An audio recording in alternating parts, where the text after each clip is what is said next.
Thanks for inviting me to speak to you. As Ahmed said, yes, I was a stand-up comic. I put myself through grad school, in fact, as a stand-up comic, and I can tell you absolutely the truth. If I were any funnier, I'd be flat broke by now. So, though a couple of famous guys came out of the club I worked at, Howie Mandel, Jim Carrey, Norm Macdonald. So, there was nothing holding me back but me. So, I'm not a medical device expert. I'm not even a medical expert. What I am is an expert at figuring out how to bring something to market. And I've done it a number of times. I've been an entrepreneur for virtually my whole career. I started working at Procter & Gamble, which was like marketing finishing school when I did it. And then it wasn't really for me, but I got a chance to work in the record business for a number of years. And that was just a gas, where I learned to market tons of stuff and put out tons of new product, because that's how that business used to work. You never really knew what was going to click, but if it clicked, you might do well. And that's sort of the first point that I want to start inculcating here, and especially in the context of this group. The weirdest thing about new products, you're going to fail at virtually everything. And I don't mean everything, but virtually everything. And I say this in all seriousness, almost everything I've done has failed, except for two. And they paid for everything that failed and way more. Because what's interesting about the world of new is you really don't know what's going to click. It's really hard to tell. And there's a million moving parts. Like, I'm not suggesting you guys are big gun nuts, but has anyone ever done something called skeet shooting? Do you know what that is when I say what it is? So it's basically, you go to this place, you have a shotgun, somebody has a catapult, that's really what it is, and they shoot a little clay frisbee out of this catapult, and your job is to shoot it with the shotgun. So what happens if you aim right at that catapult, right at that, they call it a clay pigeon. What happens if you aim your shotgun right at the clay pigeon and pull the trigger? What happens? You miss it, guaranteed. So, without being snide, how many people's crystal ball worked really well for the last 25 or 30 years? It's hard to predict the future. And that's why what's new can't be what's new now. It's what's gonna be new. Because you know that clay pigeon's moving off across the field. So part of being successful at new is trying to predict the future and figure out how your innovation is gonna dovetail with what's coming. I've had two successful exits. One was in an ad agency that we sold in 2002. And my most recent adventure was doing the marketing and being one of the shareholders at a brewery called Mill Street Brewery, which you might have heard of. I started teaching at Schulich in 2006. I've been doing it for 13 years, sometimes more, sometimes less, depending what else is going on in my life. I teach in the MBA program. I teach in something called the Master of Management program, which I'm going to take a step back and tell you how this is interesting. So now the MBA degree is just one business degree that's available in grad school. And what they figured out, like other product marketers, is that they could segment the market and find a way to attract more students at different prices and offer more graduate degrees. You can get a Master of Management, a Master of Accounting, a Master of AI, a Master of Supply Chain Management. And that's one of the things I'm going to talk about, is this notion of segmentation, because if you think about it, there's an awful lot of products in many categories that all occupy a different position. Like, I don't know how many of you are parents. I'm assuming some of you are, and some will be, but I bet you use disposable diapers for your baby. Well, it's funny because when I started at Procter, disposable diapers just started, like in 1980. 81 to be specific was when I started, but disposable diapers were only like a couple of years old. And they had a 96 share of the diaper market when I started working. So does anybody know, if you're the market leader and you have an overwhelming share of it, what do you do to defend against it? Because you know for a fact, competitors are coming after you, right? You got this enormous position in a market that's growing like a weed. What do you do to defend against it? Oh, did I mention the penalty for answering incorrectly? You still get food. That's the penalty. Take a shot. Well, one way of blend extensions or changing what your operating is. I'd say that's almost all of the ways. That's perfect. And how do you figure out what it is that you should put out as the first item in your line or your first line extension? How do you figure that out? What problem about that now? Excellent. That's exactly right. Put it another way, well, what we did was they did a bunch of Pampers research, and they found out everybody loves Pampers, but they leak. I don't know if they still do, but there was no fitted diapers then. Did some research, found out that everybody loved Pampers. It was way more convenient than other diapers, but they leaked. So they came out with a fitted diaper at a much higher price point because it was more expensive to make, and those were a brand called Love's. Kimberly-Clark, unfortunately, came out with a product called Huggies, but that's what this is. This is like a game of cat and mouse, and you don't want to be the mouse. So you really got to be on your game. That's my story. Let's talk about what I want to talk about today. And as I said, please jump in because it'll be more fun, certainly for me. So first thing and this is what we're going to talk about. We're going to talk about trying to figure out what problem your idea solves. And I say it in jest, but I mean it entirely true. If you're not going to come out with a product that serves a need, you really got to ask yourself why someone would buy it. Maybe you want, but that's about it. If your product doesn't serve some kind of purpose to who your perceived customer is, and by the way, these slides will be available to you unless you really want a picture of them, or maybe you're just making a video, I don't know, but they're available to you. Then what's the value of the solution? In other words, maybe it satisfies a need, maybe nobody wants to pay for it. Maybe the need is not so underserved that can attract money. What do you need to know about the end user's behavior? One of my favorite expressions, and I've heard this before, maybe you have too. Steve Jobs, may he rest in peace, used to say, we don't ask people what they want, we tell them what they want, we deliver it, and it works. Okay, you could do that, but let's draw a hypothetical situation, and let's say you walk into the coffee shop that's in your neighborhood. They know you, you're in there 25 times a year. And they say hello, and you have this incredible craving for a chicken salad sandwich on brown toast, no lettuce, no mayo, no butter, double tomato. It's what you want. Chicken salad sandwich, brown toast, no lettuce, no butter, no mayo, double tomato. And the server comes up to you and says, hey, how you doing today? What can I get you? And you say, you should know it's your job. They know you for every other week for years. The menu has only a certain number of items on it. But if they don't ask you, what is the chance of them delivering you a chicken salad sandwich on brown toast, no butter, no lettuce, no mayo, double tomato? Negative infinity? It's not possible.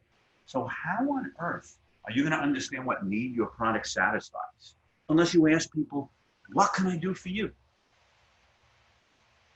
And I would we're going to spend some time on that. How are you going to position it versus the competition? One of the things that I find really interesting is as much as you'd like to do something brand spanking new, think about the approach you're going to need to get support from a company or support from an investor with some pitch that's basically like this. I got this idea. It's absolutely fabulous. It's fantastic. It's never been done before. No, I have no idea how much it's going to cost to make. No, I have absolutely no idea how much we're going to be able to sell or how much we're going to be able to sell it for. And that's my story. That's scenario A. Scenario B is, I was in New Zealand and I saw this thing and I called the manufacturing company and I found out that no one has the Canadian rights for it. Here it is. I gave it to the product development guys. They said they could make it for $12. I think we could sell it for $40. You interested? So one of the things about starting from scratch with an idea that's not rooted in anything is you really got to get somebody to jump off the ledge with you because you got nothing. It's a great idea. But my experience is investors like some degree of hope, not just prayer. So we're going to talk about how it's going to make money. Where will it be distributed? How will it be distributed? You can have the best product in the world, but if no one has access to buy it, it's going to be really hard to create any revenue at all. And then you really need to write a business plan in some way, shape, form, or fashion. And I can't tell you what it is for your particular idea or what the investment community that would be interested in your idea requires. The only thing I know is if you don't know where you're going, any way will get you there. And people that want to invest generally want to know what's your plan to make this successful. I might add, that plan has a lot of twists and turns. I mean, so here's a funny story. So I have a buddy who was a computer geek even when nobody really knew what a computer was. And he had this idea to create a virtual driving academy. And literally they bought a really high-end 3D simulator. Actually, it was more surround, call it 270-degree surround. It cost them $250,000. They had somebody write software, gave you a perfect driving experience. Even had insurance companies agreed that it offered enough training that they would offer people who took this course an insurance discount. It was doing okay. And they had a store and a shopping plaza at the time called Erin Mills Mall. I just know of it. I don't really know where it is. I'm assuming Erin Mills, but I'm no expert at naming the malls. So he has this business and it's not really doing very well. And they're doing a lot of activity. He's a pretty talented marketing guy. They're doing a lot of activity. Nothing's really happening. Then one day they're, in their store waiting for somebody to walk in or whatever they're doing. And some guy in his mid-50s walks in. He's completely fit, totally short hair. He looks like an army colonel, which he just so happens to be. And again, total serendipitous thing. He walks in and he goes, "What do you guys got going on here?" And my buddy gives him this whole spiel about what they're doing. He goes, "Well, I'm the commanding officer at Fort Drum, and we deploy a lot of people to Afghanistan. And this is an American, right? We deploy a lot of people to Afghanistan. And you know what the most dangerous job in Afghanistan is? It's the driver. It's the worst job, so the youngest, least experienced get it. And what are they driving? They're driving a really cool car that's got 7,000 pounds of armor plating on it, so it doesn't really work like a car. It doesn't really work very well at all. But I see this and I wonder, do you think you could reprogram the software and try and use it to teach our drivers how their car would respond and what the answer was yes. And it became the US Army was like their biggest client for 7 years. Why? Because that's how it goes sometimes. And that's the other thing about your business, which I can also tell you, I've never started a business that ended up the same way.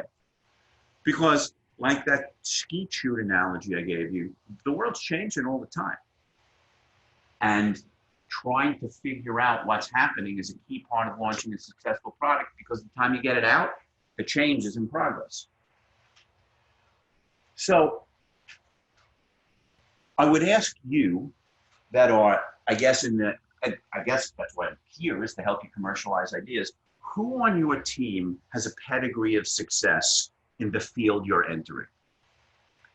And I would just say, again, look at all of the options you face. And if you had the opportunity to invest in three really bright people, each of them had 5 years as a medical device salesman, who would you pick? And again, it's just one of those things, it's human nature. I love it. Oh, you've never done this before. Is that really a good idea? Do you really want people to learn on your dime? And that's why people like experience. Like, you probably heard this apocryphal tale, most new businesses fail. It's absolutely true. What I'd love to know is how many new businesses fail when they're launched by people with 20 plus years of business experience that have had a number of successes in business? Because I bet you that's a different gig. And I would say that one of the things investors are looking for is it's not just intelligence. A big part of it. Smart is a really good thing, as we've all come to learn. But what you'd really like is you'd like the experience of people on the team, so that you can, and the best way I've heard it described is, so you can see around corners. And seeing around corners is pretty tough, unless you've been at that corner 100 times before. and you know what's likely to happen. So I think that's a really big piece of it, is who's on the team and who's pitching. Like, you've all been in meetings where a presenter gets up there and within 5 minutes you're looking at your watch or your shoes in alternating fashion. Yes? How much longer do I have to sit there for this? Not probably the person you want presenting your idea. If it's not you, you need a partner who's good at presenting, because a big, I would say, component of success is getting support from people with money. And I'm not quite sure on what you guys do, but I assume, how many of you manage projects for a living? Anybody? Okay. So without getting personal, how many of you have ever had a project come in on time? I don't mean the revised, re-revised, re-approved timetable. I mean, the day you punched out the dates, you delivered on those dates. Because you're the first two I've met in my life. Truly. Don't know anybody. I'll ask it a different way. How many people have had a project come in on budget? I should have hired you years ago. I would be way richer. So my experience is it's pretty hard to bring a product in on time and on budget. But anybody that starts a business, they're betting that God smiles on them. They got this much time to make it work, and they got this much money to make it work. Yet, and please take my word for it, by and large, almost every project is late, and almost every project costs more than it's supposed to. Yeah, medical devices, budget, 3 times the money, twice the time.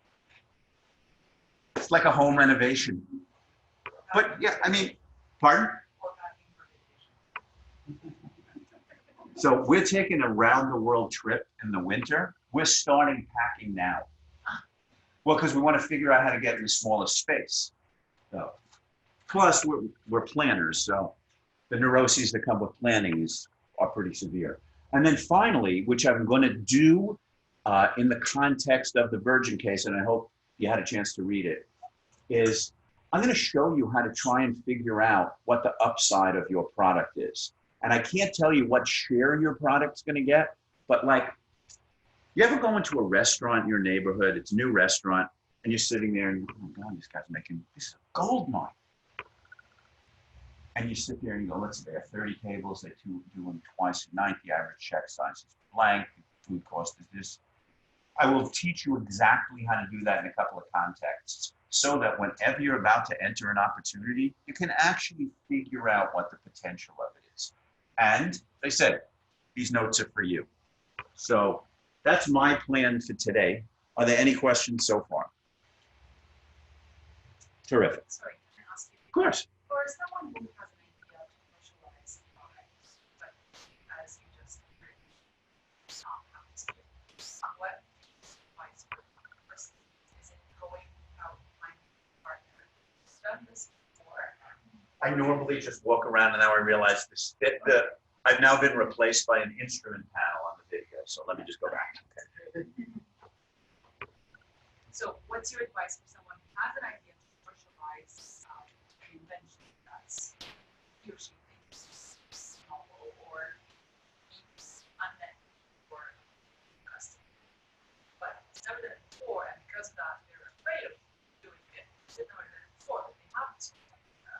Should they look for a business partner? Because clearly they're not going to invest in customer.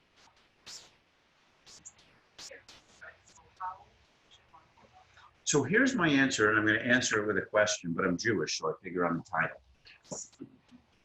Are you better off or worse off when you're the smartest person in the room? And I know from my career, when I'm the smartest in the room, we're in pretty deep shit.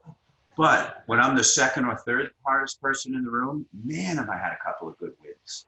So my answer is, in that field, are you the best person to drive this bus? And if the answer is, I think I can really make a contribution, but I need a co-driver because I'm missing some skills, I would advise you to do that. And I've worked with a lot of CEOs in big companies. Like when you own an ad agency, that's what you do. You try and help drive the business of big companies. We worked for American Express. We worked for Anheuser-Busch. We worked for Alliance Atlantis. We worked for, who else would be a big company? I guess those would be the 3 or 4 biggest ones we worked for. And what I knew about the CEOs, they were almost never the smartest guy or the smartest girl. They were the most self-aware by a wide margin. So what they would consistently do was they would surround themselves with people that would complement their skill set so that the whole package was available to drive the business. Interestingly enough, being both self-aware and incredibly narcissistic and ego-driven is quite a combination, because being self-aware really says, I get it, I'm just not going to let anybody else know, when you're that big, bold, emboldened sort of character. But I think being self-aware is a really key to success, because it really helps you understand what you're missing.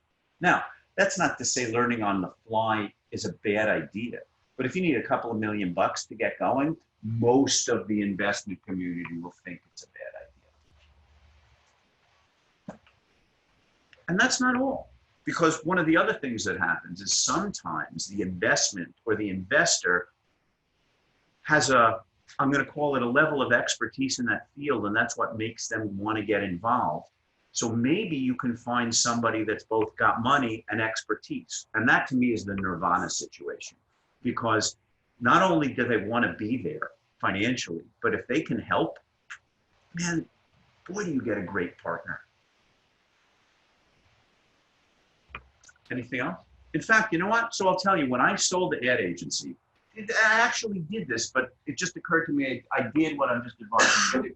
When I sold the ad agency, I realized I really like the ad business. I hate managing people. It's just not my thing. You know, I'm friendly, I'm funny. Get out of my office, I'm busy. You just don't get to say that. So I decided I was going to create a new form of ad agency. I had an enormous list of contacts from being in the business in a long time. And I would, you know, try and get business in the same way I always did. And I would, if I liked the client's business and if they like me, the conversation would turn into some version of, so Steve, I really think you can make a contribution here. Let's talk about a deal. What kind of money are you looking for? And I go, well, my rate's $300 an hour. And you could basically, like, you could hear them swallow. And then I would go, but this is such an interesting opportunity for me. If we can make a good deal for the equity, my rate is $50 an hour. And that's another thing you can do. Like, there's all of these, there is no such thing as a deal format. You can check on the internet, it'll give you a bunch of templates. But if you've got a creative mind, you can probably find a way to get involvement from people with money that can help you. That would be my experience anyway. All right, so let's start talking about what idea does your problem solve? Anybody know what that is? It's a Segway. It would be in the top 50 of all-time business flops. They invested about $600 million in this thing. That's a lot of money for it not to work. And you know how I jokingly said everything I did failed? Nothing I did failed that cost $600 million, maybe $6,000, no $600 million. And what problem did that solve? God, I wish there was a transportation vehicle that was relatively difficult to ride, somewhat dangerous, and I looked like a complete idiot on. You think there's a lot of people getting up in the morning doing that? So probably not. But somehow, because that really wasn't addressed, or at least skillfully wasn't addressed, and I'm talking, Steve Jobs put a lot of money in it. Bill Gates put a lot of money. Like, these guys did really well. You know, these guys have had billions of dollars for decades. These are smart guys. And remember how I said whatever your business becomes, it may not start out that way? So that was the flop Segway. Oops. Now we have the hit Segway. Does anybody know what this is? Anybody raise their hand? Like, whenever you know, it's funny when I ask a question, especially amongst adults and everybody talks at the same time, it reminds me of like an informal religious gathering where everybody's just kind of mumbling their prayers. Okay, one more time. Yes, ma'am.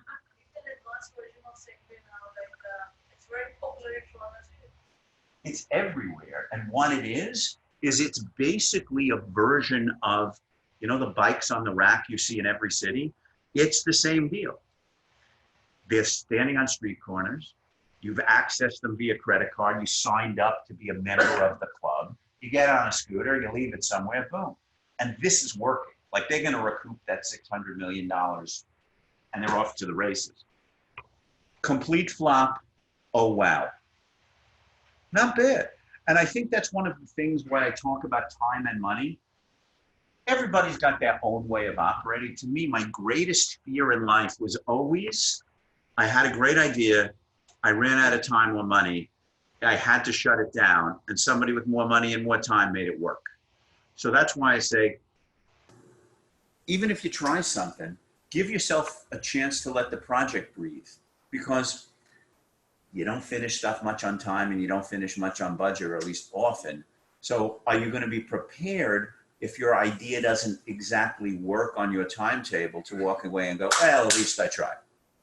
My answer is I would just keep trying and seeing if I could change it, but you need some time and you need some money. So you really need to understand what it solves. Now it solves something, right? Now, cars in urban centers, bad. Bike lanes in urban centers, plentiful. Yeah. And not only that, I don't know, I mean, I see a lot of people in that millennial age range. How many of you don't have a car? And my kids, if they didn't have to have a car, they wouldn't have a car. And my generation was, as soon as you could, you got a car. It was like the first thing you bought. So now they figured out a product that dovetails completely with what millennials' habits are. Smart guys. Next, what's the value of the solution? In other words, if what you're offering, and the best way I could describe it right now, is free air, how would that do? Probably in most of the world, it's not much of an offering. It'd be like going into the refrigerator business and your key selling point is, and when you close the door, the light goes out. Really? How do you know?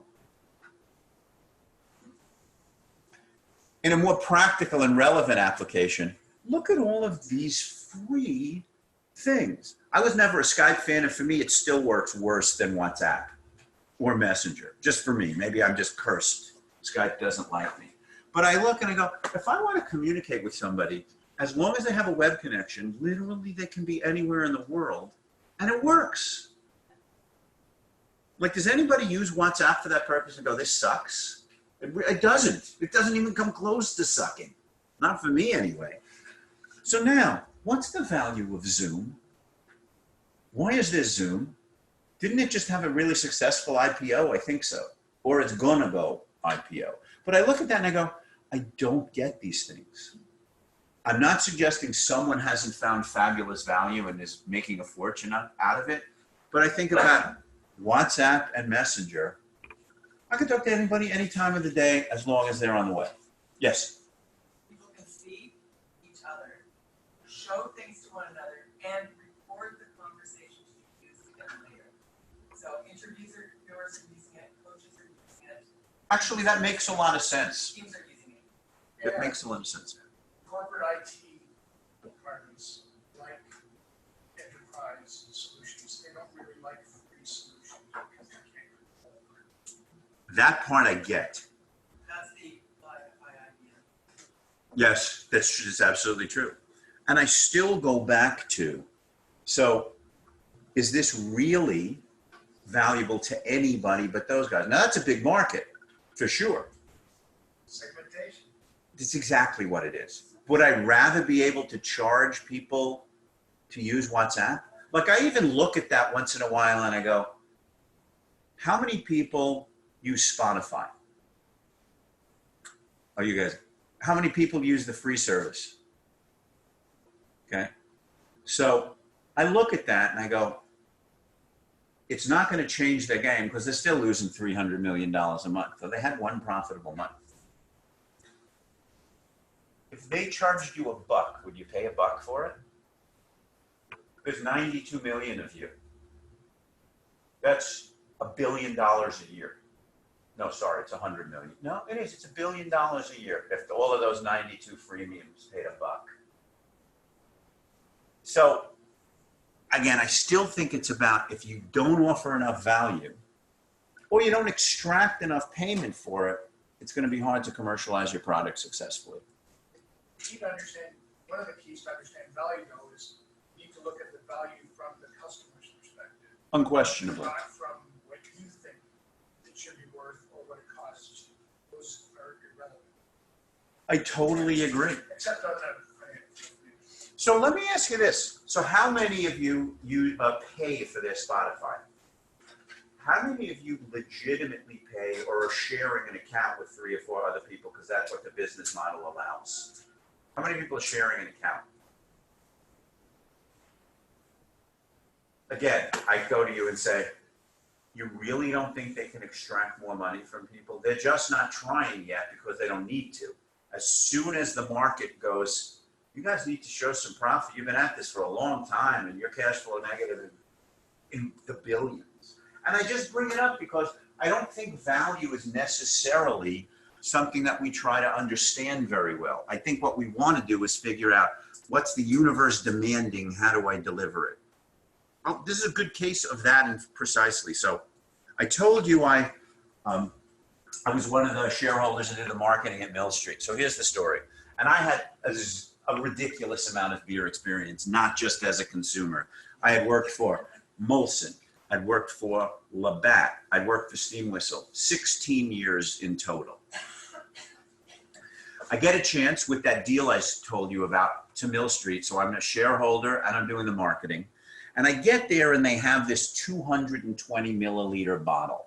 Little bottle, it's 7 ounces. And the owners are convinced that it's a great differentiator in the marketplace. In other words, the reason we're going to be successful is there's only one other beer in a small little clear bottle, Corona, and look how successful they are. Well, I worked on Corona. And I know the reason they have that small little clear bottle is so they can sell 6 or 7 of them in a bucket in resort markets for under 20, whatever the unit is. I also know that beer, like it or not, is basically an overt expression of masculinity. And without being indelicate, I knew that a lot of guys weren't going to like walking around a bar holding a 7-ounce bottle. I don't have to be indelicate, you get it. Okay, good. So I had to convince the company that I just sort of essentially bought into that they had, I'll call it, they had a differentiator that was of no value whatsoever. In fact, it was different, but not desirable. And that was my judgment based on some combination of research I had done previously. So we went into the marketplace and asked 800 Mill Street users. And it was hard to find 800 Mill Street users at that time. So we went to a bunch of beer festivals. What would happen if we put that 220 Mill Street Original Organic Lager bottle into a normal size bottle, 341 mils? Would you still buy Mill Street Organic? And 94% of the people said yes. So we proceeded to do it. And my prediction was that simply what would happen was that our business would increase by the difference in volume, i.e. we would hold unit sales of 6-packs. 341 over 220 was like a 56% increase. The business, in fact, increased 197% for a wide variety of reasons, not the least which is we understood what men beer drinkers are about. And it's really a form of expressionism. In fact, if you think about it, how many people are somewhat aware of beer? I know you know it exists, but do you know about brands and stuff like that? So let me give you an example of what beer means. And it's the kind of product that's like a mirror and a window. So let's pretend you're walking down the street in the middle of the summer. It's a beautiful day. And on a patio are identical twin brothers. Couldn't tell, their mother can't tell them apart. And one's drinking a Stella and one's drinking a Bud.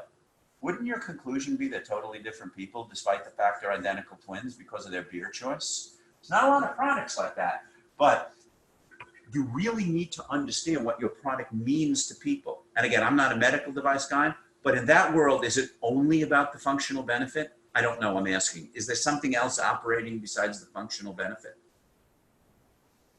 Because beer always has the same functional benefit. Have enough of them, you get a nice buzz. Have too many of them, they escape. So you tell me, I'm asking a question, is there anything relevant in the medical device business other than this is what it does? I'm sorry? No, I mean, in the medical device business, though I'm told that beer is such a sterile liquid, otherwise it wouldn't ferment from yeast, that you could irrigate a wound with it. I haven't tried that yet, but maybe. I do, but do you understand when I ask you, like, the medical device business, is it ever about imagery, or is it only about this does this, so that's great?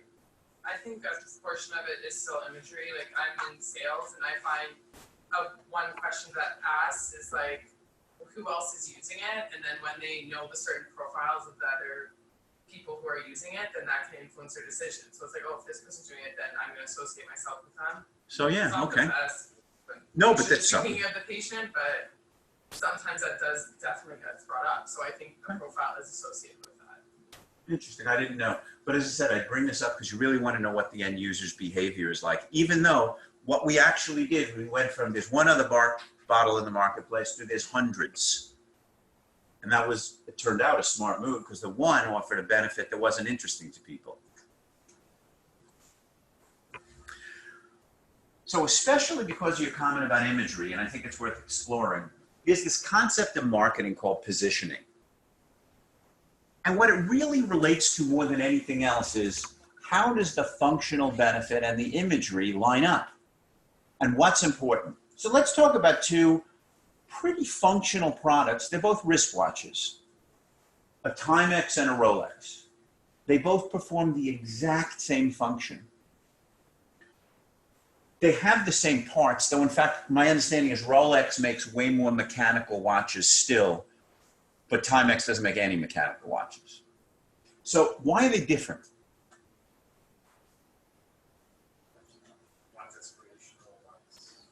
Absolutely, one's aspirational. A Rolex is some sign of arrival.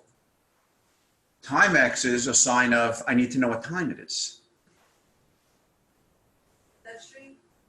Yeah, Rolex is absolutely a luxury brand. Timex isn't. And now there's a bunch of people competing with Rolex, right? Like Breitling. Who else? Who else do you know of that makes a watch that's like in the stupid money category? So Omega's now a really expensive watch? Because when I was a kid, Omega and Timex were competing for the same customer. Maybe Omega was a slightly higher brand, but not much. Longines? Sure. Some of it, I would argue that Rolex is jewelry that keeps time. So that's one of the interesting things. And I mean, how much does a Rolex cost? 8 times what a Timex costs? I remember, a funny story. Hopefully you enjoy these, listening to them, at least a fraction of how much I enjoy telling them. But so for my ex-wife's 40th birthday, she wanted a Rolex. Bought her a Rolex, and I remember exactly, it was $2,500 for a woman's oyster. That's what it was called, $2,500. At that time, we were working for Coke, and we were introducing a new flavor of Sprite, and the premium was a watch. And if you sent us enough stuff, we would send you a watch. Well, I bought 6,000 watches for $5,400. They didn't lose a second in their eternity because it was electronic, and the Rolex was all mechanical and lost about a minute a day, which was what they told us it would lose. So as a watch, it wasn't even as good a watch as a watch that cost me like 80 cents. But as a piece of jewelry, a whole lot different. And I would just say, as you approach your product or your service, whatever it's going to be, think about if you encapsulate it in something other than its pure functional benefit, will you be able to extract a higher price? Will you be able to sell more of them? Will you appear to a different group of people? So we know about beer, we know about watches. Let's talk about cars for a minute. What's the best car in the world, would you say? Ferrari, great car. McLaren. Would you rather drive a McLaren or a Hyundai? In Toronto, you know, I don't know if you heard this, but they're thinking about people who commit crimes against the government going to be forced to drive the 401 between 7 and 8:30 every morning. So where I was going with this was I'd rather personally have a Ferrari or a McLaren, but I'd much rather own shares in the Hyundai company because I know that they're going to sell a lot. And if you think about a continuum of how products are in existence. There's these over here that are highly differentiated and cost a fortune. And there's these over here that aren't necessarily highly differentiated, perform just fine, and are well priced. And I think about something as specific as a car. There's no one in this room my age, but when I was a kid, we knew the name of the mechanic in the neighborhood's children. That's how often the car was at the mechanic. Like if the car was working, it was a good day. Do you notice now your car doesn't break? Like your car you may have a car for 5 or 6 years and you never had anything go wrong with it other than it needs needs the oil change, needs the tires replaced, whatever. So the functional benefit of an automobile is now terrific if you can tolerate driving. So how many people, and this goes for the women, though I know they've changed it, but how many people shave with one of those blades, with one of those razors that has 5 blades and costs like $4 a blade? And it gives you a spectacular shave, doesn't it? Well, you know they could have taken the price of that, cut it in half, and tried to sell twice as many. But what they decided to do is they were going to create a super premium execution of a razor and see if they could charge a crazy amount of money for it. And you know what it turns out? They can. So that's another thing, is where on that continuum do you see your product be? Is it going to be, I'm going to try and sell as many of them I can and make a relatively small margin, or am I going to try to sell a smaller quantity of them and make a much higher margin? And how do you make money? This is one of those formulas that if you're going to do business, you really should have it in your head. And I'll just sort of take you through it. So ultimately, if you're going to make some money, you got to do a couple of things. You need a product, you need to price it, you need to sell it. You're going to sell it for your price. And what that needs to do to have any kind of financial upside is that price has to cover the costs of making it, called the variable costs, and then cover the fixed costs of what it costs you to create the business. So if I go through it individually, let's pick an item. It's I don't know, I'll try to be really medical. It's a pair of contact lenses that never have to come out of your eyes. I understand it's a ridiculous concept, but let me put it out there. So you figured out that's a really attractive benefit. So you're going to sell these contact lenses for $1,000 a pair. It's a lifetime worth of contact lens, which I always find funny because one of my favorite ads that I've ever seen in my life is one for discount laser eye surgery. Does that make any sense to you at all? Really? I want to find a guy or a girl who's going to charge me more than everybody else. That's what I'm looking for in laser eye surgery, not some guy that has a used car lot and a laser eye surgery. So you got some revenue and you got the costs. Then you understand what the difference between the revenue and the cost is, multiply it by how many units you sell, and that gives you what's called the gross margin. But you can't keep that gross margin because in all likelihood, you needed some rent or some machines or some sales folks, whatever it is. But that's the basic formula. Revenue minus the variable cost, which means the cost of making the item, times the volume, leads to margin. If the margin is greater than the fixed cost of operating the business, you make money. And I would just suggest, please feel free to hit me up if that's not crystal clear, but it needs to be because it's sort of like the fundamental building block of how a business makes money.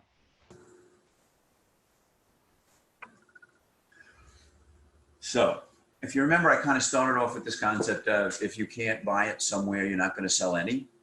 So let me show you this logo, which may or may not be meaningful to you. Anybody know what that is? It's a Tesla logo. What's less available than a Tesla at retail? Can you think of any product that you see on the road a lot? Don't we see a lot of Teslas? And in warm weather climates, it's insane how many Teslas they are because they perform way better. So there's Teslas everywhere. Ever seen a Tesla store? Yes. There's a couple, for sure there are. But do you think they're selling, pardon? For sure. So how many other car dealerships have you been to in a mall? So tell me, what's their thinking? In other words, if their objective is to sell as many cars as they can, why do they have so few dealerships? Pardon? It absolutely cuts their costs down, but really, I mean, these guys are a totally different game. It cuts their costs down, but one of the reasons it cuts their costs down is because they own that store. Not in the regular car business. Those dealers are independent businessmen. They got some kind of relationship with the car manufacturer they represent. But Tesla owns its stores. There's no Tesla dealers, it's Tesla. There's another reason. Exclusivity.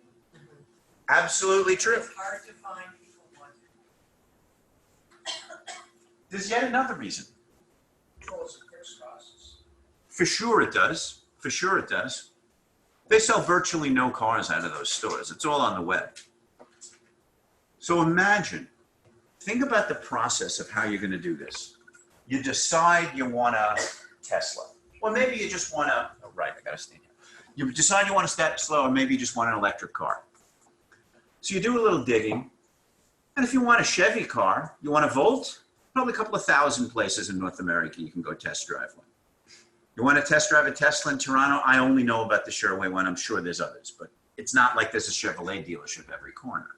So you go to the Tesla dealership and you test drive it and you decide whether you want to buy it or not. And you can buy it there. You can also buy it on Tesla.com. And you literally give me a credit card. And you get to spend, 55 grand on the little car on the web. I like buying stuff on the web. I love Amazon. I love Amazon. I just can't imagine them delivering me a car for $55,000. But, so that's their game is, I would argue that their stores are almost showcases for the car. And whether you buy one there or not, can anybody think of another strategy that's similar? It's not identical because not everybody owns it, but anybody else in that kind of business doing something like that? Not, pardon? Well, you definitely can buy something expensive on the web, but I would say that's a showcase. Can you think of any other people who are in the retail showcase business? Apple. Though I think they do a pretty decent business, but yeah, that's exactly what it is that's a marketing tool that's got some sales revenue behind it. The Nike store. I've been to the Nike store 100 times. I never bought anything at the Nike store. It's like a place to go play. Then you go buy it for a real price somewhere else, no? Because the only thing I would say about Tesla, there's literally one, they don't negotiate anything. This is what this costs, this is what this costs, this is what this costs. But my point here was, I don't know the medical distribution business, but you've got to figure out how someone's going to get access to your product. It's key. So I'm not going to spend any time on this at all. And the reason I say it is because what's happened in the last 10 years is the number of resources available on how to write a business plan, it's like myriad. There's literally thousands of them. This is a couple that I like, but it's really the easy part. And the reason I say it's the easy part is these templates ask all these questions that are, when you read them, you go, yeah, I can understand why somebody would want to know that. Yeah, I could understand why somebody would want to know that. The problem, of course, is filling it in with skill. That's relatively hard because the reason you're writing a business plan is probably to make a compelling case for investment. And there's even another sort of updated, I'll call it, format to do this. Has anybody ever heard of something called a business model canvas? Great business school jargon. I tell my students, whenever they're asked a question and they're asleep at the wheel, always give one of two answers. Business model canvas or money. They're in a business school, there's about an 85% chance they're right. But the business model canvas is like the checklist for all the items in the business plan. And you get a good outline for it. As I said, the challenge, of course, is figuring out how to answer the questions properly.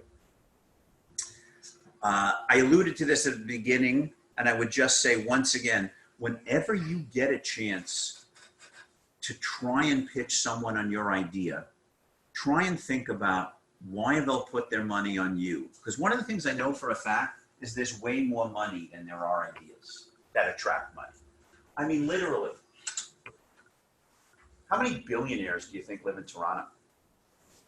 I can name you 5, and I'm sure there's more. And the reason I bring it up is because you know what those people really dig doing? Is they love finding people with great ideas and helping them along because there's not much left. What are they going to do?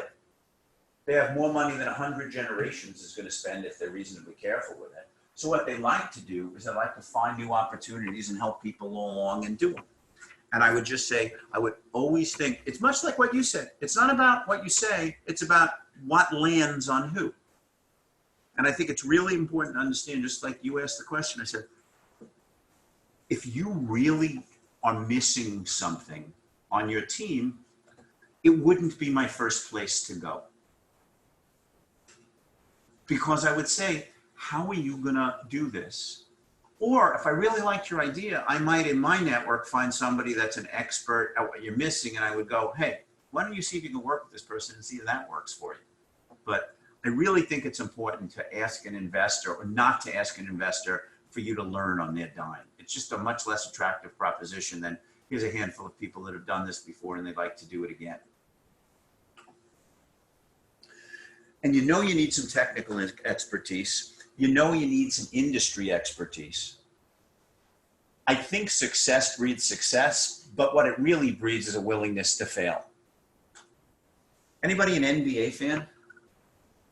So there's the National Basketball Association. There's a constant argument of who the greatest players in history are. And it generally centers on 2 guys, Michael Jordan and Kobe Bryant. Number 1 and 2 in all-time shots missed, same guys. So I think it's really important to recognize that failing is not some horrific thing. And in fact, it's especially a tough sell talking to a bunch of educated people who have spent their life evaluating themselves based on their hit rate.